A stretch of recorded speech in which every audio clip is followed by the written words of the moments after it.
Welcome back. You're watching NHL Tonight. If you watch NHL Network in the summer, you'll know that we do our NHL Network Summer Prospects show, right? 1 through 50.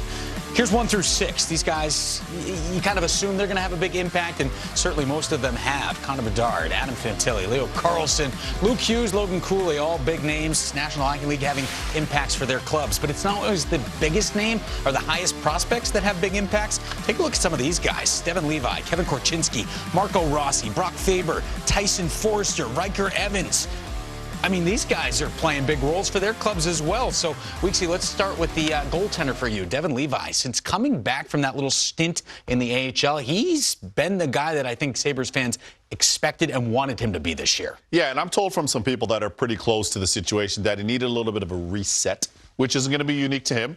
It happens to a lot of young players. He went down to Rochester. His first start made 40-something saves.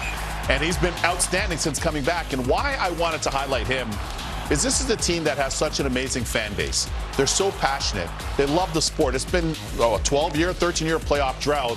And to have a young goalie in such a key position on their roster, that gives them a sense of hope.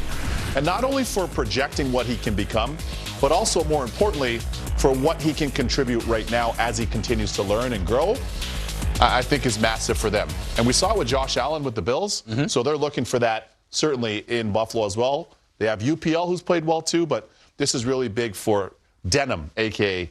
Devin Levi. .942 save percentage in the 4 starts since coming back. That's pretty good. His bar was set last year. He goes in at the end of last year, and he plays so well. He's coming out of college, and like you're just kind of living on borrowed time. Yeah. And now you come back with those expectations. It becomes a little more difficult. I'm glad he got the reset going.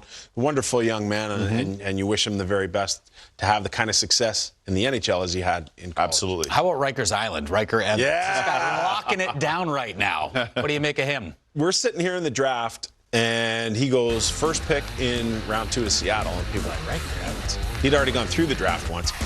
He played in Regina, so he was getting tons of looks from everybody. Connor Bedard, they're in to see Bedard. Okay, oh yeah.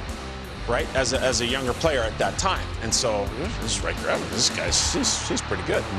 He goes point per game in the playoffs last year for Coachella Valley. They end up losing in the finals, I think it was to Hershey.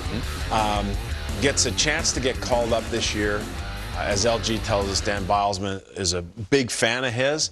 But I love these guys who kind of come out of nowhere, who go through the draft once, who are like unsuspecting guys, who turn it into something that's really cool. Points in his last 3 games for Seattle, and they could use the help in the back end. I agree. Everybody can see the obvious, but kudos to the scouts and the scouting community and the teams that can unearth the quiet gems that nobody saw. It. Great. All right, we will get to see Riker Evans coming up in our game of the night here on NHL Network. It's the Seattle Kraken on the road taking on the Dallas Stars.